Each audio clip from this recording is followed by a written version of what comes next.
I'm tired. Very tired.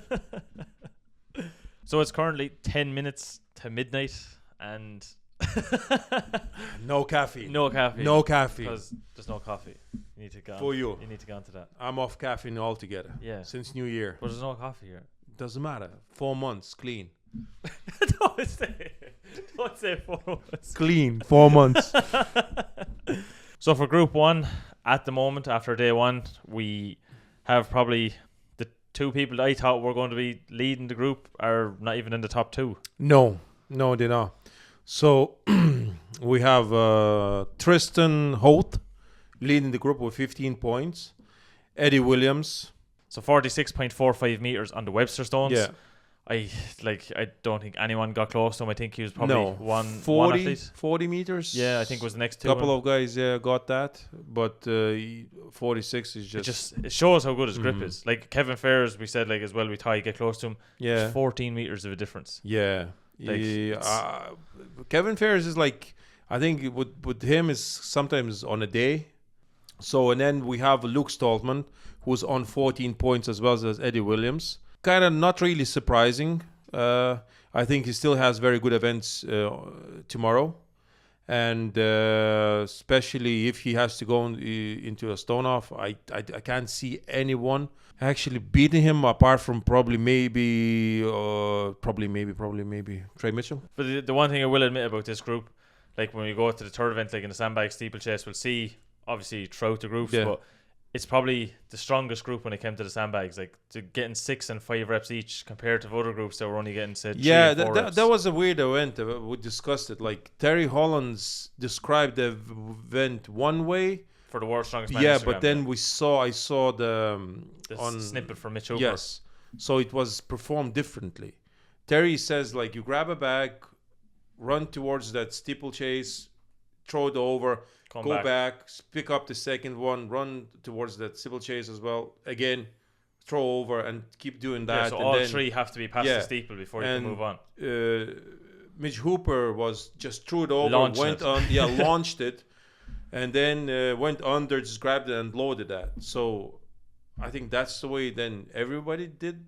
So then when you're actually looking at some of the events, if that's the way it's being done for rep-wise, because they're counting a rep for going over the steeple and then loading is another rep. So it has to be. It has to be the only way. How do you... we had that conversation. How do you count the fifth rep then? So the guys are failing...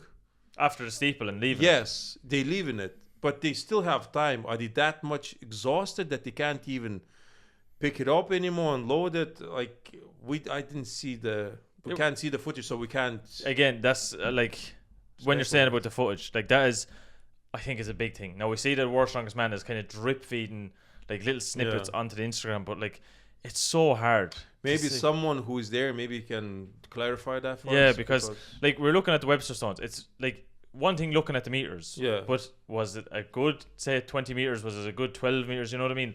Like that's okay, that one. But the deadlift ladder, like are they say struggling going between reps? Are they hunched over? Is their form bad? Yeah. Like we seen with Nicholas Camby, like at Europe's, he was switching grips. We seen Austin Andrade on the very last rep of the deadlift ladder. Yeah. Like he's holding it on his quads, but without actually looking at the event, it's hard to tell. It's hard for us to tell, especially the sandbag one. Yeah. Like are people like I know we see Gavin Bilton, like that'll be in another group that he had a very hard time when it came to the sandbag. Yeah, we'll talk about him a little bit as well. But I think like before you move on after like to the next groups and things like that, like it's very hard to even make a prediction because you don't know what state the athletes are going to be in. But that's like that's a different topic altogether. We'll go through the first group again, right? So first place after day one is Tristan Holt. Second place, Eddie Williams. Third place with 14 points is Luke Stoltman. Then we have Kevin Ferris with 9 points. Trey Mitchell with 8 points, which is not great. Not ideal for Trey. No, and then we have, what do we have? Oscar Zilkowski. Oscar Zilkowski with 3 points. He is doing really bad. Not the greatest. Not he has like he's got a point in each one. He's having a bad last. competition. Yeah. So for group 2, like we said in the prediction video, like we have Mitchell Hooper out in front, kind of nearly securing his place already. So Mitchell and Andre have been going head to head throughout the whole competition, and it looks like they've been very close, sharing the points on the very first event, like you were saying, 40 meters on the Webster Stones. So currently, after day one, we have Mitchell Hooper sitting at 17.5 points, Andre Futu at 14.5 points, Austin Andrade 13 points, Gavin Bilton on 7 points, Spencer Remick on 7 points, and then Nicholas Camby on 3 points. Now, Nicholas Camby, this is we're looking at the live scoring, and we're very surprised to see 0 points. I don't know what happened with him in the medley. He's the only person that got no points. Yeah. So did he got injured? I texted him, but I have no reply yet. So we don't know. We can just speculate again. Maybe the guys who they can, in watching our videos, maybe can leave a comment, or hopefully he'll reply to me and say what happened. Hopefully it's not an injury. He can carry on with the competition. But to get 0 points, that's not, you're not even got to the steeple with the bag. No, that's 0 points. Did he even touch the bag if he's getting 0 points? Well, no, he would. He got 0 because he didn't go over the steeple. So he has something happened. Yeah, I don't know. We're not there. It's very hard to understand that. But hopefully it's not the injury, because I think the guy is super excited to be competing in World's Strongest Man, and to get injured in your first Strongest Man, it's not great, But then we're going on to Gavin Bilton, talking about injuries. Gavin Bilton has after again got 3 reps. So from what we can take from the sandbag steeplechase, he loaded one bag, would have came, and then when he loaded or to go over the steeple, from the sounds of it, he dropped the bag after the steeple, and paramedics as well. The medics had to be called. Yeah, it's like Gavin needs to be careful. It's 34 seconds. As well. So Gavin had some health issues before, good few years as well, and now it seems like this year he's kind of and he struggling. He got better because we talked to him before. He said he was at 206 kilos or something. Yeah, something mad, 210 kilos. More. But he's he went down to 165, 170, and he was in great form. And then all of a sudden now with this year, he seems to be struggling again as such. Look, hopefully it's nothing serious. Hopefully the medics maybe give him the all clear to keep competing. Hopefully it's nothing that's going to stop his competition as such. Because the biggest risk with him is his heart, and if that and it's, I don't know, it's probably very warm over there as well. I can imagine very humid as well. Yeah, so it's not good news for him basically, and if the doctors will see that his maybe blood pressure is high or something like that, they might decide to pull him from the competition, and it's going to be heartbreaking for him. But, with 3 reps and from what we understand, there was medics calls, so it doesn't look good. So on to Group 3, and again, we've had some weird situations, if you want to call it, with the sandbags again. So at the moment, after day 1, we have Adam Bishop in first place with 17 points, Matthew Ragg in second place with 15 points, Ivor Schmaukstelis 10 points in third place, Thomas Evans in fourth place with 8 points. Fifth place then we have Pao Dwyer with 7 points, and rounding out Group 3 we have Rob Carney with 6 points. Now with the sandbags again, like we were saying, Ivor Schmaukstelis and Thomas Evans, 2 of them from what we could see were facing off against each other, and 4 reps and 3 reps respectively. It's crazy how they count these reps that way. I don't understand when they time these reps. Is when you so 4 reps, it would be you go all the way to the end. Yes, you'll go, but with 5 steeple after you drop it after the so steeple. you launch it on the steeple, the minute it lands they have to time it. Yeah. But there you go, Ivor Schmaukstelis, 4 reps in 43 seconds. He still had 30 seconds. He had a lot of time. I don't know why he didn't consider to get 1 more point. Maybe he got dizzy from the humidity and the weather. Thomas Evans 3 in 35 seconds. Yeah, so he got the second bag over the steeple, and that was it. That's pretty much it. 120 kilos.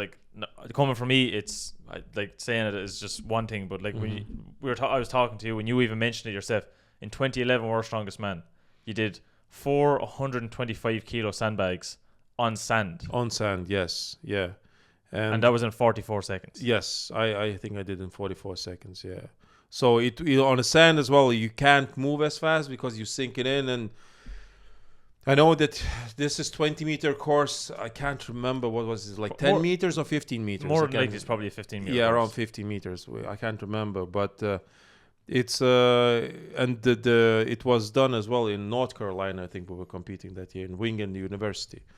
So It was tough, but a lot of guys finished that event in 2011. Over here, it's like we have a lot of guys who are kind of struggling to finish it, but maybe it's because like they're already after the deadlift, they're already after the Webster Stones. Yeah, they just tired already, like fatigued. Like Smokeless did very well in the Webster Stones, like 32 meters. He came second after Adam Bishop, like getting 36 meters, or Adam Bishop getting 35 meters. Like they're two great performances and things, but like if you're going to start out strong, hopefully you can finish strong as well, because you're going to end up like, hopefully this 2 points that Smokeless is after getting is not going to prevent him from going for a lead as such. Like he's still in for the stone off at the moment. Yeah, I think he will get there.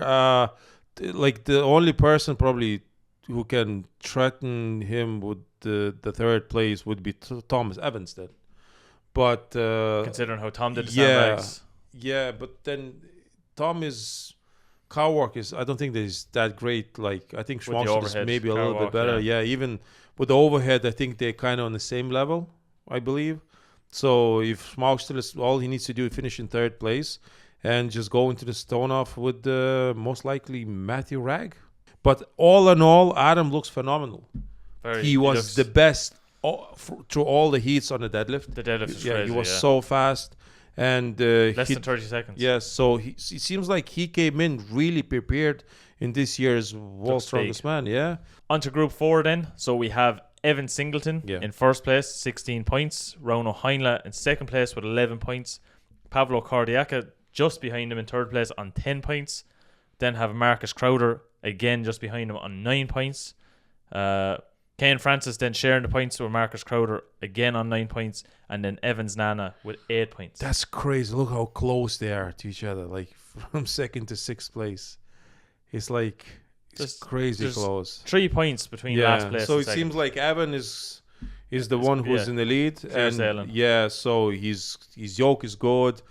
His overhead is good. Viking press, so he should go to the finals. Yeah, he won with these. Like, and second place is wide open. Like Cordiaca did very well on the sandbags. Yeah. Like I know we keep mentioning about sandbags, but like he's six reps in less than a minute. He's so fast, like his Viking press is going to be. He's decent as well.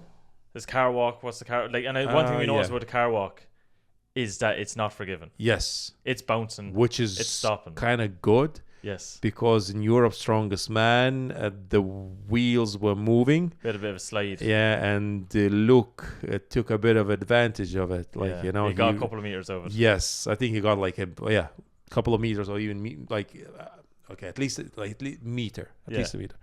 So in this one, if the tires touches the ground, it stops. Bam. Like if anyone hasn't seen it, go check out. Like said the previews or the day before World's Strongest Man, like Stoltman Brothers had it, Mitchell Hooper's after having it. Yeah. Like they all tested out the Volkswagen Beetle car walk. They were getting like scratches on their forearms. Yeah, Luke got cut on 2 arms. Yeah, I think Mitch Hooper got cut as well. I don't know what's the. It's probably just the frame, whatever's inside. There's just something going on. But like it's when the car hits the ground. Yeah, like literally, that's it. Breaks. Yeah. And it's probably it's the way it should be. Yeah, it's the way it should be. I agree. So on to the final group. Then Group 5, we have Tom Stoltman leading at the moment with 16 points. Mm-hmm. Then have Jakob Schoenwinkel in second place with 15 points. Wesley Derwinski in third place with 13 points. In fourth place, then we have Nathan Gultry with 10 points. Fifth place, then we have Adam Raskowski with 6 points. And then last place, we have Bobby Thompson on 1 point. But Bobby is after withdrawing from the competition. Do we know what happened? Well, from what it looks like, he's after doing a statement on the World's Strongest Man Instagram as well. But people are saying it must be a foot injury. Yeah. Because he must have injured it in the Webster Stones, because when he came out for the deadlift, he was wearing some sort of like ankle support coming out. So no one don't like seeing an athlete get injured. Yeah. Especially in the first event of this competition. It kind of sucks, And it's really annoying as well for the reserves. Yeah. Like Paul Smith was there as one of the reserves. Yeah. That's right. And but it is what it is, and now the guys five of them have to like fight it out basically. And Tom is in a good position. Yeah, because what was it, during the middle of the day, the top 3 were on 10 points each. Yeah, like they were sharing the first place. Like, but we see again, like Tom with 6 reps, 53 seconds on the sandbag. Like, Yeah. and I was saying this to you beforehand that like he's so quick. Like any of the videos you're seeing him warming up to the events, he's just so quick. Now the question is, did Mitch Hooper or Tom got a better result in that loading event? I think Mitch was faster. That's because he fired him. Yeah, but Mitch is so good. He's so good at everything. So good. Like, it's gonna be the year of it's Mitch gonna again. be such a tough fight in the finals. I really hope. Like, at the moment, I just from looking at the heats, I have Mitch Hooper ahead of Tom. Oh yes, I You know? 100% agree. Yeah, because like even in the heats, Tom is maybe he's taking his, I don't know, he's trying to conserve his energy. Hopefully it's the case, but at the moment, from looking just in the heats, Hooper, I don't know He's ahead. He's well ahead. how you can stop this guy, you know. I just, like Mitchell Hooper is just like walking away but easy. even in the groups, he's kind of like he's not taking it easy, like No. you know. What did he say? He wanted to try to get a clean sweep. Yeah, beforehand. well, that's not gonna happen. No, because well, of the, he shared kinda, an event win. Depends what you want to say, but he wanted to go undefeated in the group. Yeah. So whatever way you look at it, he still could be on for it. Yeah, but like, if I was him, I'd rather focus on the finals. Undefeated in the group, it's not that big of a deal, like, you know. So that's day one for the World's Strongest Man qualifying. It's been a really long day. It was a long like day. a long day. It's Not for us. not for these guys. Like 3 heavy events in the first day. Like they're not letting you warm up easy. You know what I mean? Like they're especially with the sandbags. Like because we like I know we keep going on about, but the more we want to actually see footage. We see very little footage coming say through World's Strongest Man Instagram and things like this. But there must be something up that the athletes are stopping with only say 30 yeah, seconds it would left. be just nice to see like why did they stop? Like after like what's that 5th rep? How does it look like? Why? Yeah, like are you struggling to get that 5th rep, or like do you just the, say right? the you call last it there? 10 meters is it a struggle? It's not really 10 meters because you kind of launching that bag. Yeah, depends how far you throw it. Yeah, like it's just I don't know. Based on what Mitch Hooper was doing, he was throwing it pretty. He was nearly loading it from the steeple. But So either way, look, it's it all again down to technique and things like this. But look, it's currently 12 a.m. So I think it's time to wrap it up. Yep. Try to get this video out for the morning. Either way, we have another big day ahead of us for the World's Strongest Man qualifying day 2. So we have the Globe Viking press, 150 kilos on hand. The car walk then is 454 kilos or 1,000 pounds. And then for the stone off, then we have 140 to 200 kilo stones with the 200 kilo rep. So look, another great day ahead. So that's it for qualifying day 1. Let us know in the comment section what you think of the qualifying day 1. Are you over at World's Strongest Man? Are you there yourself? Because like we're saying, how's the setup this year? Yeah, because we've seen a lot of comments. Like just Connolly family, one of the guys that comments on our videos a good bit. He was saying he went last year. He only lives 2 hours from Myrtle Beach, and he said never again from last year because it was such a bad experience. He did get to get a selfie with Mitchell Hooper though.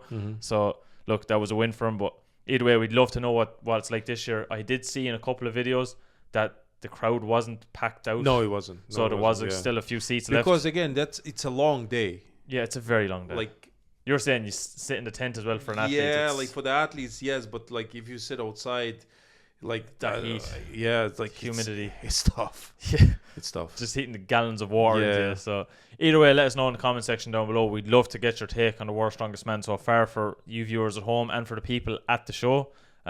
Like always, if you made it this far in the video, make sure to press the like button. And like I was saying, make sure to comment down below.